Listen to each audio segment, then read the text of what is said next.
자, 오늘 사도행전 28장 마지막 장입니다. 사도행전 이제 마지막 시간입니다. 드디어 사도 바울이 로마에 도착하게 됩니다. 이 바울의 로마행은 그의 오랜 꿈이었습니다. 비전이었습니다. 요즘 말로 하면은요, 바울에게 죽기 전에 가야 할 한 가지 도시, 한 개의 도시 그러면 바울은 로마 이렇게 대답할 겁니다. 그만큼 바울은 이 로마 제국의 수도인 노마시에 오래전부터 오고 싶어 했습니다. 이 사도행전 19장 21절 보면은요, 사도 바울이 이제 에베소에서 선교를 마치고 마게도니아와 아가야, 고린도를 거쳐서 예루살렘으로 가기로 했어요. 그런데 바울의 최종 목적지가 예루살렘이 아니고 로마인 것을 볼 수 있죠. 그래서 내가 예루살렘에 갔다가 로마도 보아야 하리라 이렇게 선포합니다. 로마도 보아야 하리라. 이 말 속에는 바울의 그 끊임없이 도전하는 그런 도전 정신이 들어 있습니다. 여러분, 지금까지 바울은 1, 2, 3차 전도행을 통해서 많은 일을 했습니다. 많은 교회를 개척했고 많은 사람에게 복음을 전했고 많은 사역자들을 세웠습니다.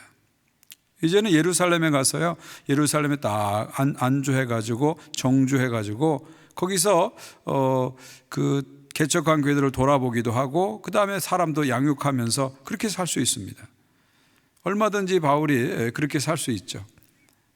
그러니까 예루살렘에 가서 비숍이 돼가지고 교회를 이렇게 돌아보면서 남은 생애를 편안히 살 수 있습니다. 그러니까 현장에서 이젠 떠나가지고 이제 동원 사역가로, 동원 선교사로, 교회 감독으로 그렇게 살면 됩니다. 충분히 그렇게 살 수 있습니다.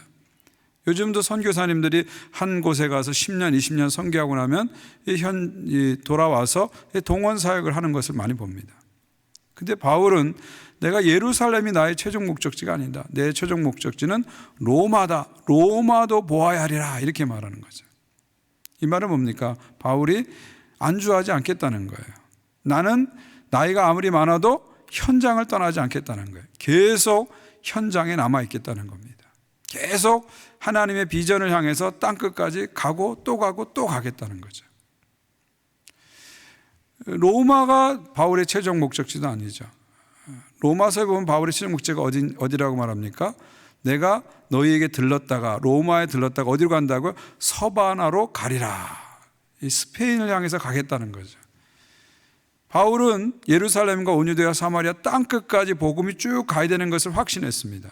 그렇기 때문에 어느 곳에 안주하는 것을 원치 않습니다. 예루살렘이 그의 최종 목적지가 아니죠.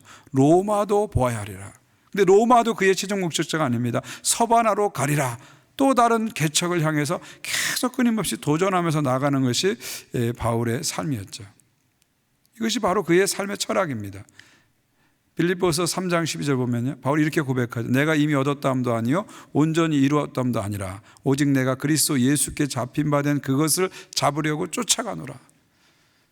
보통 사람은요, 과거에 뭔가 이렇게 많이 쌓아놓으면요, 그 쌓아놓은 것에 안주합니다. 그 과거에 쌓아놓은 것이 자기의 안전한 성이 돼서 그 성에서 편안히 살려고 합니다. 이게 안주하고자 하는 사람의 기본 본능이죠. 본성이죠. 근데 바울은 안주하려고 하지 않습니다. 나는 이미 한 일은 다 잊어버리고 앞의 것을 향해서 계속해서 앞으로 전진하는 삶을 살겠다. 끊임없이 도전하는 삶을 살겠다. 바울은 그렇게 얘기합니다. 우리 믿음의 사람들은 바울과 같은 이런 태도로 삶을 살아야 됩니다. 안주하지 않고요, 주님을 향해서 끊임없이 나가는, 안주하지 않고 주님을 향해서 끊임없이 달려가는, 완주하는 그런 인생을 살아야 됩니다. 어제보다는 오늘이 좀 더 나아지는 그런 도전하는 인생을 살아야 됩니다. 오늘보다는 내일이 좀 더 나아지는 그런 도전하는 인생을 우리는 끊임없이 살아야 됩니다. 여러분, 여러분의 경쟁자는 옆에 있는 그 누군가가 아닙니다. 여러분의 진정한 경쟁자는 바로 어제의 여러분입니다. 어제의 나가 오늘의 나의 최고의 경쟁자입니다. 어제의 나와 다른 오늘의 나, 어제 나보다는 나은 오늘의 나를 향해서 우리는 끊임없이 나가야 되죠. 그리고 또 내일을 향해서 나가야 되죠. 또 도전해야 됩니다. 안주하지 않고 완주하려고 하는 그 바울의 이 삶의 태도는 우리 모두가 함께 생각해 봐야 됩니다.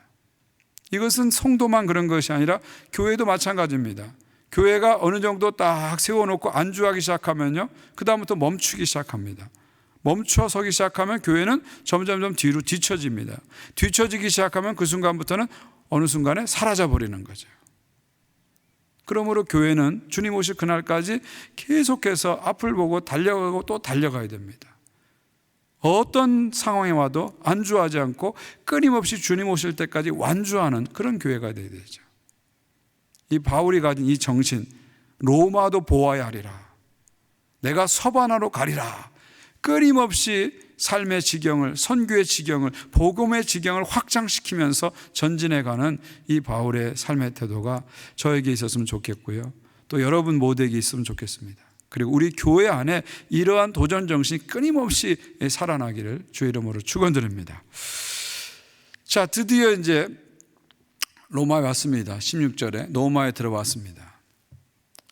자, 바울이 지금 로마에 온 그 여정을 지도로 보게 되면요, 이제 몰타섬, 멜리데가 지금의 몰타섬입니다. 몰타섬에 배가 자초되죠. 지난 시간에 살펴본 것처럼 14일 동안, 무려 2주 동안 그냥 풍랑이는 바다에서 죽을 고생을 하다가 배가 이제 멜리데 섬에 도착하게 되죠. 거기서 3달을 지납니다. 3달을. 이제 계절이, 겨울이 지나고 봄이 올 때까지 3달을 지납니다. 3달을 지난 다음에 드디어 이제 로마를 향해서 가는 거죠. 그래서 로마 끝 남쪽 끝에 있는 시칠리 섬, 시칠리 섬 아시죠? 마피아의 그 본거지 시칠리 섬을 거쳐가지고 레기온, 그 이탈리아 반도가 꼭 장화처럼 되어 있잖아요. 그 장화의 끝이 바로 레기온입니다. 레기온을 거쳐서 보디올에 가서 일주일을 머물잖아요, 형제들과 함께. 이 보디올은 온천 지역입니다. 유황 온천이 있는 곳이죠. 그래서 아마 그동안에 여독을 이 보디올에서 일주일 지나면서 풀었다, 그렇게 볼 수 있죠. 보디올을 거친 다음에 그 다음에 아피아 가도를 따라서 드디어 이제 로마시에 바울이 들어오게 됩니다. 자, 로마에 와서 바울은 새 방을 얻습니다. 렌트를 하죠. 방을 렌트합니다. 아니, 죄수로 왔는데 왜 갑자기 방을 렌트할까, 이렇게 생각하죠. 제가 지난번에 한번 말씀드렸듯이 이 로마 법은요, 죄수들이 자기가 먹을 것은 자기가 책임져야 돼요. 자기가 이 생활을 책임지면서 죄수로 살아가는 겁니다. 그러니까 로마에서 엄격히 말해서 죄수는 이 미결수를 말하는 겁니다. 재판을 받기 전에 그 미결수를 이제 죄수라고 하는 거죠. 그리고 판결이 받은 다음에는 이제 사형을 당하거나 저 멀리 유배를 가거나 그렇게 하겠죠. 지금 바울은 미결수입니다. 아직 재판을 받기 전입니다. 이 미결수들은 감옥에 있어야 되는데 이때 그 감옥에 있는 그 모든 비용을 죄수인 자기가 지불하는 것이 로마의 법입니다. 그래서 바울도 로마에 와서 렌트하는 새 집을 얻습니다. 렌트 하우스를 하는 거죠. 하우스를 렌트하죠. 그리고 거기서 먹고 자는 거, 이런 건 식료품, 생활비는 자기가 대되는 거죠. 이것을 누가 대주었습니까? 바로 빌립보 교회가 대줬죠. 다음 주부터 시작할 빌립보서를 보게 되면 빌립보 교회가 바울이 로마 감옥에 있을 때 자신들의 목회자인 에바브로디도를 보내가지고 이제 바울을 섬기죠. 물질적으로 도우면서 바울을 섬기죠. 그러니까 바울이 로마에 있을 때 감옥의 상태는 요즘 말하는 이 프리즌, 그런 감옥이라고 생각하지 마시고요, 일종의 가택연금 상태다. 자유는 없어요. 막 돌아다닐 자유는 없어요. 그리고 군인이 지킵니다. 군인이 지켜요. 그렇지만 요즘 말하는 감옥이 아니라 가택연금 상태, 재판 전까지 그런 가택연금 상태에 바울이 2년 동안 있게 됐다, 그렇게 보시면 됩니다. 자, 그래서 이제 가택연금 상태에 있는데 바울이 누구를 부르냐면 유대인들을 자기 셋집으로 부릅니다. 자, 가택연금 상태는 이곳으로 유대인들을 부릅니다. 자, 왜 유대인들을 부를까요? 자, 바울은 여기 죄수로서 재판을 받으러 왔어요. 그런데 바울은 어딜 가든지 그의 목적은 딱 하나입니다. 하나님 나라 복음을 전하는 거예요. 비록 자신이 죄수의 신분으로 로마에 왔지만 그렇다 할지라도 그는 거기서 복음을 전하는 것을 우선적으로 합니다. 내 상태가 어떤지 상관없이, 때를 얻든지 못 얻든지 상관없이 바울은 어디 가든지 먼저 복음을 전하죠. 그래서 유대인들을 청하는 겁니다. 여러분, 지금까지 살펴본 사도 바울의 선교 전략은 어떻습니까? 어느 도시에 가면 제일 먼저 어디를 가죠? 회당을 갑니다. 회당을 가서 유대인들에게 먼저 복음을 전해요. 그 다음에 어떻게 하죠? 이방인들에게 그 다음에 복음을 전합니다. 이것이 바울의 선교 전략입니다. 그런데 지금은 가택연금 상태이기 때문에 자기가 마음대로 자유롭게 회당에 가서 전도할 수 없습니다. 그러니까 어떻게 하죠? 유대인들을 자기 있는 집으로 초청하는 겁니다. 그들을 전도하기 위해서 초청하는 거죠. 자, 초청한 다음에 바울이 그들에게 뭐를 말합니까? 첫 번째로 나는 이스라엘 백성이나 우리 조상의 관습을 배척한 일이 없습니다. 그렇게 말하죠. 자, 지금 자기의 설교와 전도를 들을 유대인들에게 이 편견과 선입견을 없애주기 위해서 지금 이렇게 말하는 거예요. 나는 유대인의 법, 율법을 어겨서 지금 재판받는 게 아닙니다. 그런 죄수가 아닙니다. 그렇게 얘기하죠. 그 다음에 18절, 19절, 20절 보면 나는 로마법도 어기지 않았습니다. 18절 보세요. 로마인이 나를 신문하였지만 죽일 제목이 없어서 석방하려고 했다.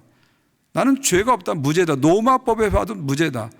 그러니까 유대법으로 봐도 나는 무죄고 로마법으로 봐도 나는 무죄다. 죄가 없다. 근데 왜 내가 이렇게 죄수가 돼서 쇠사슬에 묶여서 죄수가 돼서 여기 와 있는가? 그 이유가 20절에 나오죠. 이스라엘의 소망으로 말미암아 내가 이 쇠사슬에 매인 바 되었노라. 내가 죄수가 돼서 여기 온 것은 딱 한 가지, 이스라엘의 소망 때문이다. 그럼 이스라엘의 소망이 뭐예요? 한마디로 뒤에 나오죠. 하나님 나라. 킹덤 오브 갓. 나는 하나님 나라라는 소망 때문에 지금 이곳에 와 있다. 이렇게 설명하는 겁니다. 자, 본격적으로 전도하기 전에 왜 바울은 이런 말을 할까요? 유대인들이 갖고 있는 편견과 선입견을 없애기 위한 거죠. 나는 유대법에서도 죄수가 아니고 로마법에서 죄수가 아니다. 나는 소망 때문에 여기 왔다. 그러니까 지금부터 내가 하는 말을 이상한 죄수가 하는 말로 듣지 말고 편견 없이 선입견 없이 내가 하는 말을 들으라. 그렇게 하기 위해서 지금 20절까지 이런 말씀을 하는 거죠. 그 다음에 이제 본격적으로 이제, 그들에게 이제 이야기할 수 있는 그런, 기회를 달라고 얘기하죠. 그랬더니 21절, 20절 보니까 유대인들이 좋다. 내가 당신에 대해서 예루살렘에서 특별한 편지를 받은 일도 없고 또 당신에 대해서 좋지 못한 것을 전해 들은 일도 없다. 그러니까 당신에 대해서 나쁜 얘기 들은 적이 별로 없다는 거죠. 그렇기 때문에 나는 당신의 사상이 어떠한지 듣겠다. 그렇게 얘기하는 거죠. 당신의 사상이 어떠한지 듣겠다 얘기하는 거죠. 그러면서 이제 1차 모임에서 바울과 이 유대인들이 약속을 잡는 겁니다. 이제 우리 다시 모여서 약속을 잡은 거죠. 그리고 약속을 잡고 23절 보면 드디어 이제 그들이 만나게 됩니다. 1차 미팅에서 약속을 잡고 2차 미팅을 갖게 되는 거죠. 그리고 그곳이 이제 바로 바울의 셋집에서 이제 모여서 이야기를 하는 겁니다. 그래서 바울은 그 많은 유대인들을 놓고 아침부터 저녁까지 강론을 했습니다. 아침부터 저녁까지 열강을 한 거죠. 열강을 한 거죠. 그럼 무엇을 강의했을까요? 모세 하나님 나라를 증언하고 모세 율법과 선지자 말을 가지고 예수에 대하여 권하니라. 두 가지를 바울이 아침부터 저녁까지 열강을 했죠. 두 가지 주제죠. 하나는 뭐예요? 하나님 나라. 두 번째 뭐죠? 예수 그리스도. 하나님 나라와 예수 그리스도라는 두 주제를 놓고 모세 율법과 선지자의 말, 뭐죠? 구약 성경을 말하는 거죠. 율법과 선지자, 구약 성경의 다른 이름입니다. 구약 성경을 가지고 하나님 나라와 예수 그리스도에 대해서 아침부터 저녁까지 열강을 하면서 가르친 겁니다. 하루 종일 하나님 나라와 예수 그리스도를 바울이 가르친 거죠. 그러니까 구약 성경을 가지고 하나님 나라를 설명하는 거예요. 야, 구약 성경의 핵심 주제가 뭐냐? 하나님 나라다. 하나님이 인간을 만드시고 자기 형상을 부어준 것은 결국 인간이 하나님의 통치를 받고 살라는 뜻이다. 그러나 인간이 죄를 범해서 하나님 통치를 거부했다. 그것이 인간의 타락이다. 그러나 하나님께서는 포기하지 않고 노아를 세우고 아브라함을 세우고 우리 족장들을 세워서 하나님 나라의 역사를 계속 이어갔다. 바로 구약의 역사는 하나님 나라를 이루어가는 하나님의 역사다. 그렇게 설명하는 거죠. 그리고 그 하나님 나라의 최종 완성자로 이 땅에 오신 메시아가 바로 예수 그리스도다. 구약이 예언한 하나님 나라가 예수 그리스도를 통해서 이 땅에 이루어졌다. 이것을 지금 구약 성경을 가지고 설명을 한 것이죠. 자, 이렇게 밤늦게까지 성경 공부를 했는데요. 사람들의 반응이 어떻게 나타납니까? 24절 보니까 믿는 사람도 있고 믿지 아니하는 사람도 있었다. 예, 그 설명을 쭉 들으면서 그런가 보다 하고 받아들이는 사람도 있었고요. 말도 안 돼 하고 거부하는 사람도 있었다는 거죠. 25절 보니까 이제 서로 맞지 않아서 흩어질 때, 이제 저녁까지 늦은 밤까지 이제 강의가 계속됐어요. 끝나고 가는데 어떤 사람은 이거 그럴듯하다, 아니다, 이거는 말도 안 된다 하면서 서로 의견이 분분한 겁니다. 그러니까 하나님의 말씀을 가지고 하나님 나라와 예수 그리스도 설명했는데도 이들이 받아들이지 못하는 거죠. 자, 이런 모습을 보면서 바울이 어떤 말을 합니까? 선지자 이사야를 통해서 그들에게 따끔한 이야기를 합니다. 구체적으로 선지자 이사야의 6장, 이사야 6장 말씀을 가지고 따끔한 얘기를 하죠. 그게 이제 그 다음 26절, 28절에 나오는 거죠. 이사야 말씀을 가지고 너희 옛날 조상들처럼 너희들이 듣기는 들어도 깨닫지 못한다는 거예요. 보기는 봐도 보지 못한다는 거예요. 왜냐하면 너희들의 귀가 닫혔고 눈이 닫혔기 때문이라는 거죠. 이게 진리가 아니기 때문에 너희들이 못 믿는 것이 아니라 너희들이 영적으로 귀가 닫히고 눈이 닫혔기 때문에 못 믿는다는 것입니다. 못 믿는다는 것이에요. 유대인들인 당신들이 믿지 못하니까 하나님이 이 귀한 구원을 누구한테 가져간다고? 28절 보십시오. 그런즉 하나님이 이 구원을 이방인에게로 보내준 줄 알라. 유대인들이 이 하나님의 복음을 거부하니까 이 복음을 어디로 가져간다고요? 이방인들에게 가져가게 된다. 그런데 이방인들은 어떻게 하죠? 그들은 그것을 들으리라. 이방인들은 그것을 받아들인다. 이것이 하나님께서 지금 움직이시는 경륜이다, 역사다 하는 것을 설명해 주는 겁니다. 설명해 주는 거죠. 그리고서 이제 마지막 사도행전의 마지막 절 30절과 31절입니다. 우리 30절, 31절 여러분 성경 가지고 계시면 같이 한번 읽겠습니다. 시작. 바울이 온 이태를 자기 셋집에 머물면서 자기에게 오는 사람을 다 영접하고 하나님 나라를 전파하며 주 예수 그리스도에 관한 모든 것을 담대하게 거침없이 가르치더라. 자, 이것이 사도행전의 마지막 장 마지막 절입니다. 바울이 온 이태를 2년 동안 자기 셋집에서, 지금 가택 연금 상태인 자기 셋집에서 머물면서 자기에게 오는 사람들을 다 영접하고 그들을 다 환영하고 그들에게 뭘 가르쳤다고요? 하나님 나라를 전파하고 주 예수 그리스도에 관한 모든 것을 담대하게 거침없이 가르치더라. 이것이 사도행전의 끝입니다. 지금 사도 바울은 가택 연금 상태의 감옥에 있습니다. 그러나 바울은 그 가운데서도 하나님 나라 복음을 담대하게 거침없이 가르쳤다. 바울은 갇혔지만 복음은 갇혀있지 않다는 거예요. 복음은 계속해서 담대하게 거침없이 선포하는 바울을 통해서 로마 제국의 심장부 속에 들어가고 또 들어가는 거죠. 그리고 나중에 그것이 열매가 나타나서 많은 사람들이 이 바울이 로마 2년 동안 있는 동안에 예수를 믿게 되죠. 특별히 로마의 핵심 리더들이 예수를 믿는 그런 일들이 나타나게 되는 것이죠. 2년 동안 바울은 하나님 나라와 주 예수 그리스도만을 열심히 가르친 거예요. 2년 동안.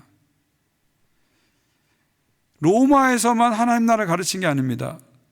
에베소서 20장을 보게 되면 에베소에서 3년 동안 바울이 뭘 가르쳤죠? 내가 오고 가면서 하나님 나라를 증거했다. 에베소에서도 바울이 전한 것은 하나님 나라죠. 또 예수님도 마찬가지입니다. 예수님이 이 땅에 3년 동안 계시면서 공생의 기간 동안 제자들에 가르친 게 뭐예요? 하나님 나라를 가르쳤죠. 그리고 사도행전 1장을 보게 되면 예수님께서 부활 승천하신 다음에 40일 동안 지상에 머무셨는데 그 40일 지상에 머물면서 제자들에게 뭘 가르쳤죠? 하나님 나라를 가르치셨죠. 그러니까 예수님이 집중해서 가르친 것도 하나님 나라고 바울이 집중해서 가르친 것도 하나님 나라입니다.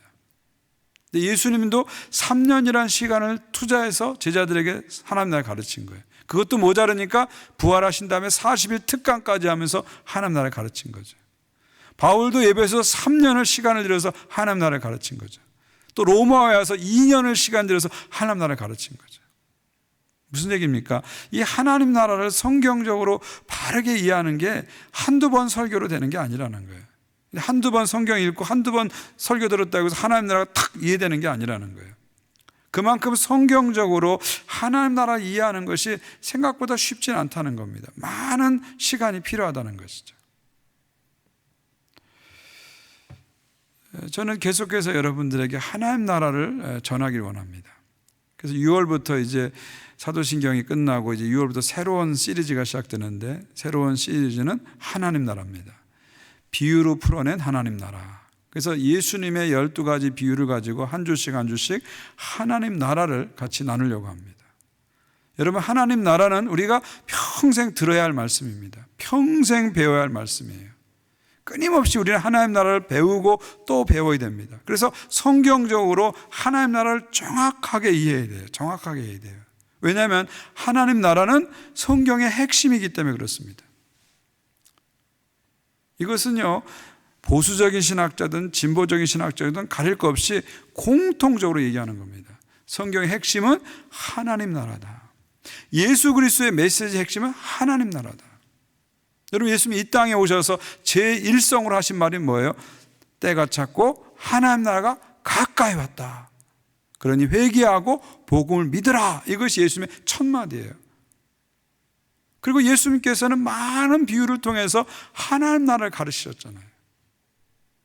그리고 예수님이 우리에게 가르쳐준 기도, 주기도문의 핵심은 뭡니까? 나라이 임하옵시며, 나라가 임하옵시며, Your kingdom come, 하나님 나라가 오시옵소서. 이게 주기도문의 핵심입니다. 결국 우리가 이 땅에서 하나님 나라를 끊임없이 배우고 하나님 나라가 오게 해달라고 기도하면서 살라고 주님 말씀하셨죠.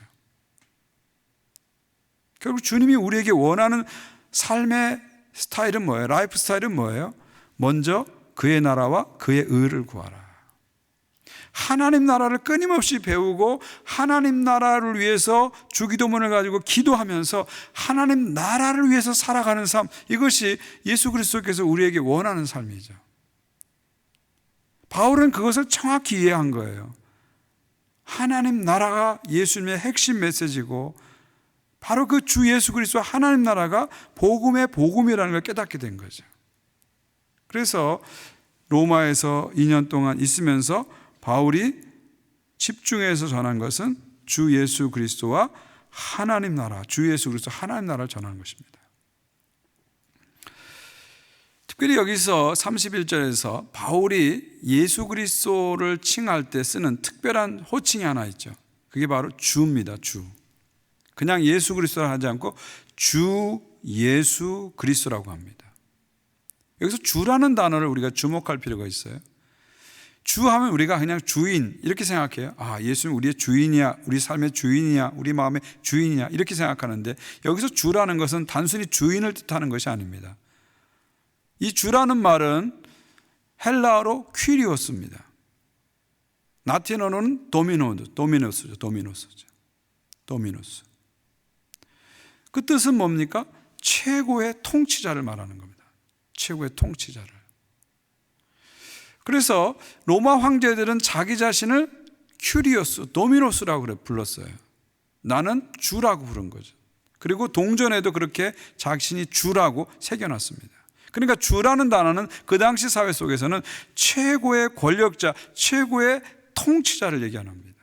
근데 바울은 그 주라는 단어를 로마 황제 앞에 썼던 그 주라는 단어를 예수님 앞에 붙이는 겁니다. 주 예수 그리스도. 무슨 말이에요? 예수 그리스도는 왕 중에 왕이고 영원한 왕이시며 최고의 권력자시며 최고의 통치자시다.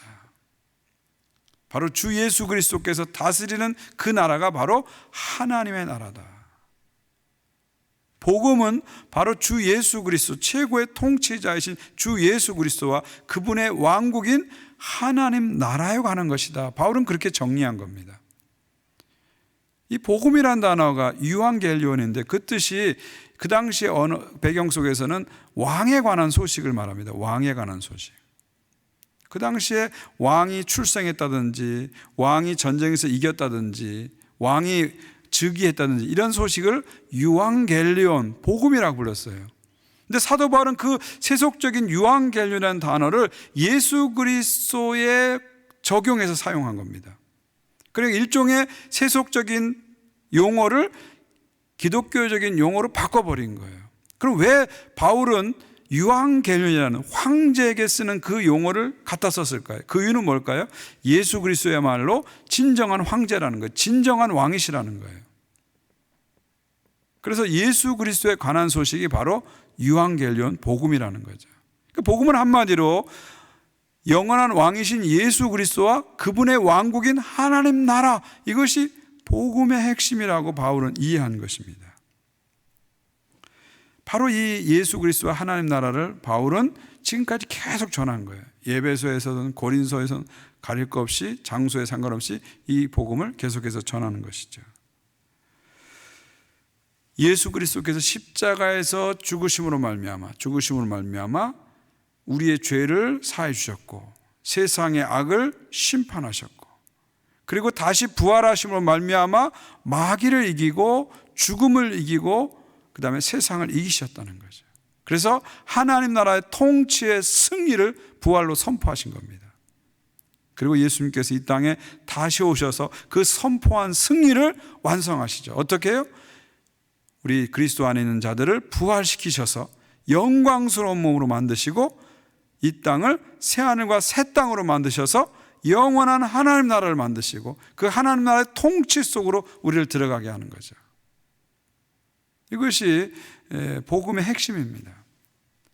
예수 그리스도의 십자가와 부활을 통해서 승리한 하나님 나라, 그리고 예수 그리스도 다시 오심으로 완성될 하나님 나라, 이미 십자가와 부활로 이미 승리한 하나님 나라, 그러나 아직은 완성되지 않은 나라, 예수 그리스도께서 다시 오심으로 완성될 나라, 이미와 아직 사이, already, 그 다음에 not yet, 이 사이에서 지금도 역동적으로 움직이고 역동적으로 전진하는 하나님 나라, 작은 누룩처럼 보일랑말랑하지만 지금도 계속해서 자라서 나중에 큰 나무로 나타날 하나님 나라, 조그만 누룩처럼 보이지 않는 것 같지만 빵 속에 들어가서 계속 부풀리는 누룩처럼 나중에 전 세계를 변화시킬 하나님 나라,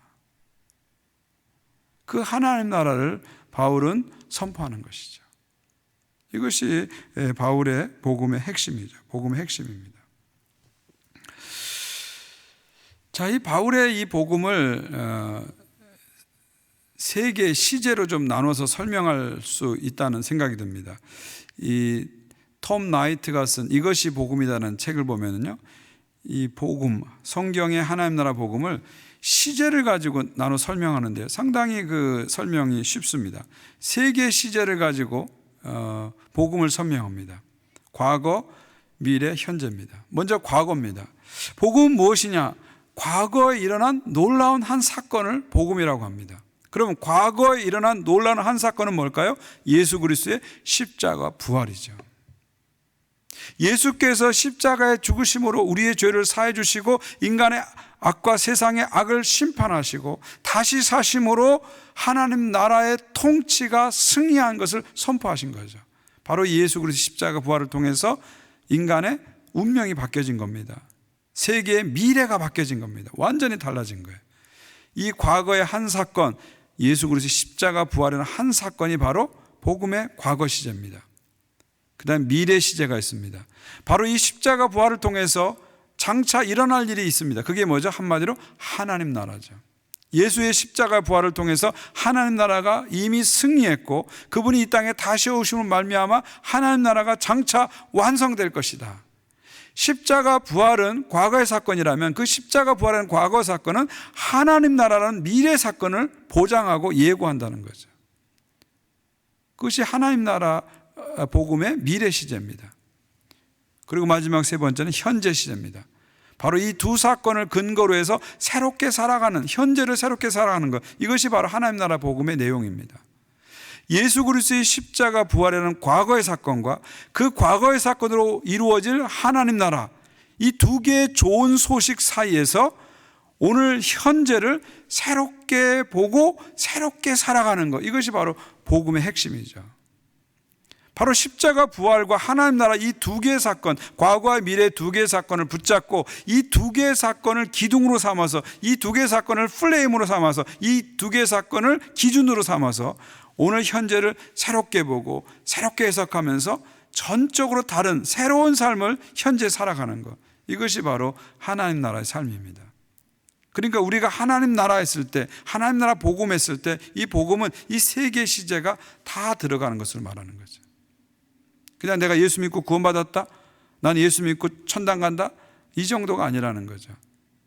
그거보다 더 먼 미래, 더 확실한 미래, 더 영원한 미래를 복음은 이야기하고 있습니다. 그리고 복음은 그냥 과거의 한 사건으로 머물러 있는 게 아닙니다. 미래에 일어날 어떤 일에 대해서 얘기하는 것만 아닙니다. 복음은 그 과거와 미래의 두 사건을 가지고 지금 현재 상태에서 하나님 나라 백성으로서 하나님의 통치를 받으면서 살아가는 거죠. 역동적으로 살아가는 거죠. 미랄처럼 누룩처럼 계속해서 역동적으로 자라고 성장하며 살아가는 거죠.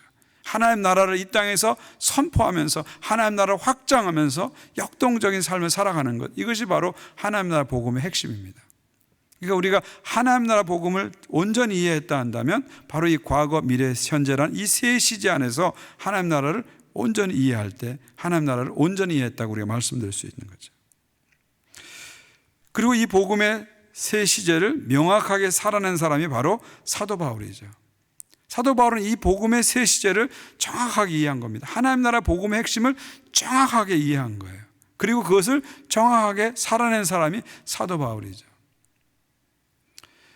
십자가 부활이라는 이 과거의 사건이 사도 바울의 삶을 바꾼 겁니다. 그가 예수를 만나기 전에는 십자가 부활은 말도 안 되는 이야기였습니다. 이건 거짓말이고 사기에 가까운 이야기입니다. 그래서 그 거짓말과 사기를 믿는 사람들을 핍박하는 일에 그가 열성을 다했습니다. 그런데 예수를 만나고 보니까 예수 그리스도는 십자가에 죽고 살아나신 거예요. 그리고 살아나시면 말미암아 그분은 지금도 온 세계를 통치하고 계시고 장차 오셔서 온 세계를 하나님 나라로 완성시킬 분이라는 걸 깨닫게 되는 거죠. 그러면서 그가 삶의 패러다임을 완전히 바꿉니다. 자신의 삶의 통치자를 완전히 바꾸는 거예요. 그리고 사도 바울에게서 이 회심이라는 것은요, 단순히 개종을 얘기하는 게 아닙니다. 유대교를 열심히 믿었던 사도 바울이 기독교로 종교적 개종을 한 것을 바울은 회심이라고 본 게 아닙니다. 바울의 회심의 핵심은 뭐냐면 전향입니다. 그 전까지 사단의 통치, 자신의 통치, 세상의 통치에 살던 자신이 하나님의 통치 속으로 완전히 전향을 한 거예요. 당시에 로만 엠파이어, 로마 제국이라는 큰 나라 속에서 그 틀 속에서 살던 사도 바울이 이제는 킹덤 오브 갓이라는 하나님 나라로 완전히 나라를 바꾼 겁니다. 통치를 바꾼 거예요. 체제를 바꾼 거예요. 이게 바로 전향이죠. 그러니까 개종이 아니라 전향으로서의 그의 삶이 나타나는 거죠.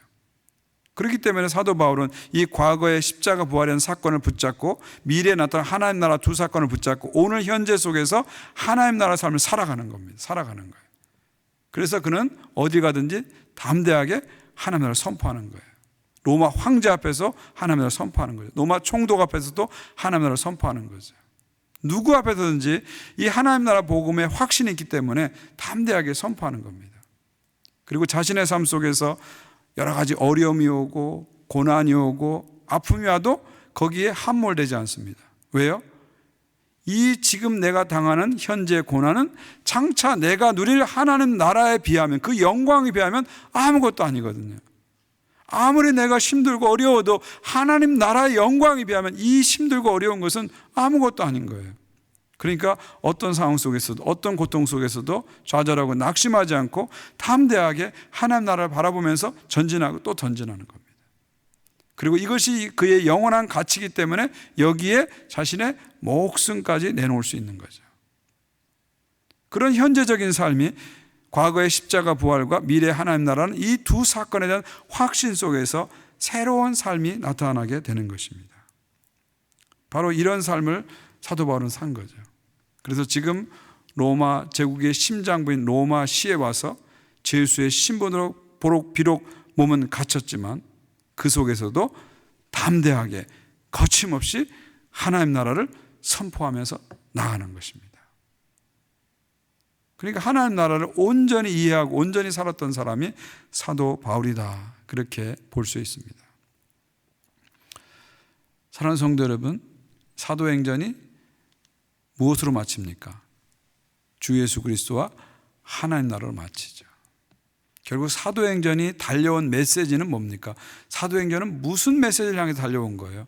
주 예수 그리스도와 하나님 나라, 이 메시지를 향해서 달려온 겁니다. 기독교 신앙을 가장 잘 이해하고 가장 잘 정리한 사도 바울에게 기독교 신앙은 한마디로 뭐라고요? 주 예수 그리스도와 하나님 나라. 이 두 개념이 기독교 신앙을 설명하는 가장 중요한 사상이죠. 그래서 바울은 지금까지 그 복음을 전했고, 지금 로마에서도 그 복음을 전했고, 앞으로도 그 복음에 헌신하는 삶을 살게 되는 것입니다.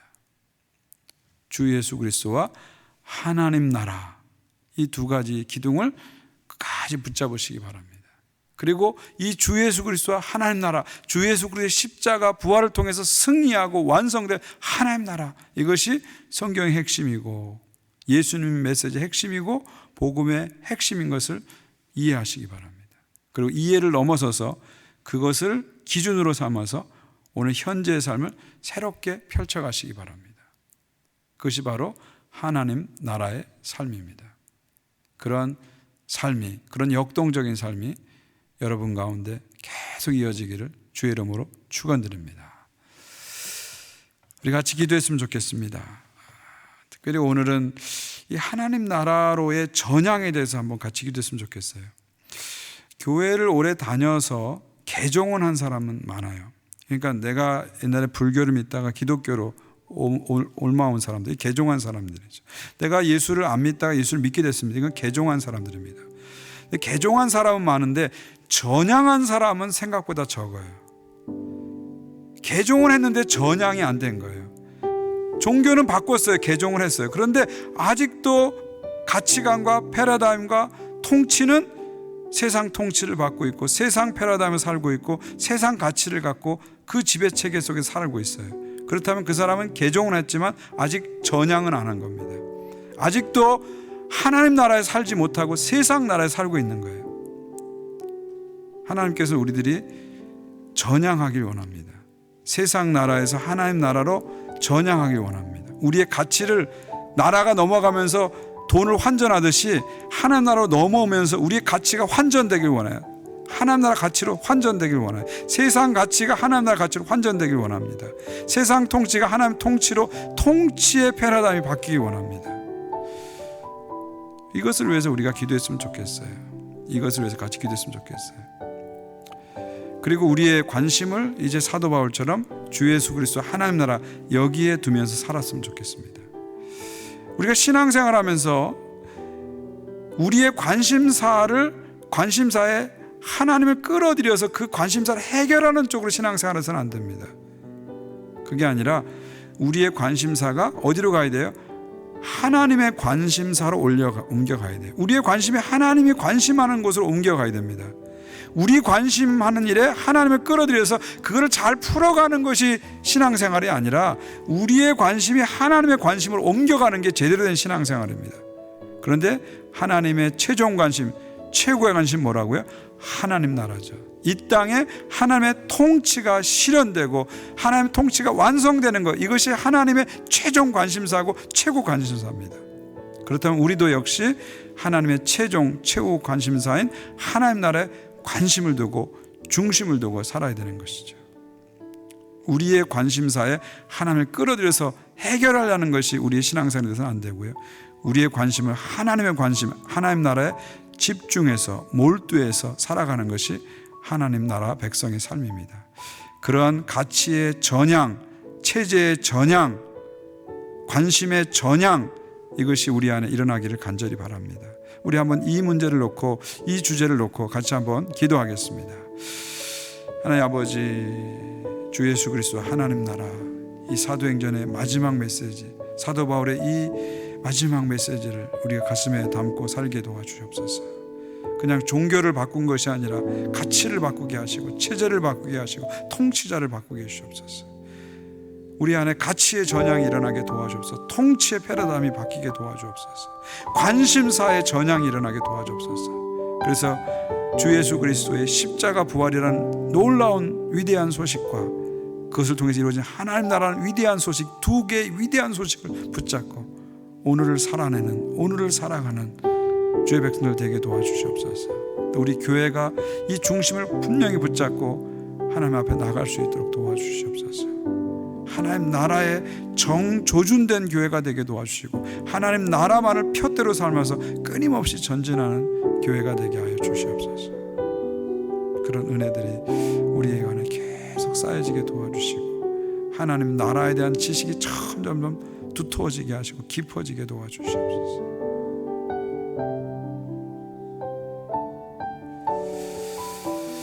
하나님, 오늘 사도행전의 마지막 절에 나오는 주 예수 그리스도 하나님 나라, 이 사도행전의 마지막 메시지를 우리가 붙잡았습니다. 이 사도 바울의 이 마지막 메시지를 우리가 배웠습니다. 이 두 개의 메시지에 우리의 관심이 집중될 수 있도록 도와주시옵소서. 주 예수 그리스도의 십자가 부활을 통해서 승리하고 완성될 하나님 나라, 이 분명한 하나님 나라 복음에 우리의 마음과 생각이 집중되게 도와주옵소서. 단순히 종교를 바꾸는 차원에 머물지 않게 도와주시고 우리의 가치가 전향되게 하시고 체제가 전향되게 하시고 통치자를 전향하고 우리의 관심이 전향되는 그런 일들이 나타나게 도와주시옵소서. 그래서 하나님 나라의 분명한 가치를 가지고 끊임없이 도전하고 전진하는 삶이 우리 가운데 펼쳐지게 도와주시옵소서. 또 우리 교회가 그런 하나님 나라의 정조준된 그런 교회가 되길 원합니다. 하나님 나라는 푯대 하나를 향해서 끊임없이 달려가는, 주님 오실 그날까지 끊임없이 달려가는 교회가 되길 원합니다. 이 하나님 나라의 복음의 가치를 가지고 오늘을 살아내고 오늘을 살아가는 우리 성도들과 교회가 되게 하여 주시옵소서. 지금 우리 앞에 펼쳐지는 많은 일들, 어려움들을 보면서 그냥 어려움으로만 보지 않게 도와주시고 그 속에서 지금도 발현되고 있고 지금도 역동적으로 움직이고 있고 발효되고 있는 하나님 나라 일들을 우리가 볼 수 있게 도와주시옵소서. 그래서 그 일에 참여하고 그 일을 선포하면서 나가는 주의 백성들과 교회 되게 하여 주옵소서. 감사드립니다. 예수 그리스도의 이름으로 기도하옵나이다. 아멘.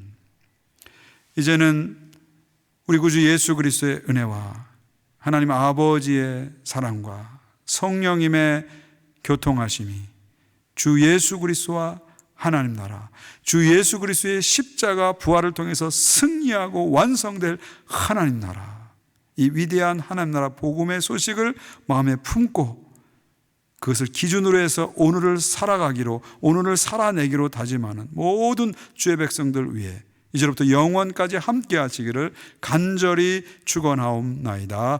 아멘.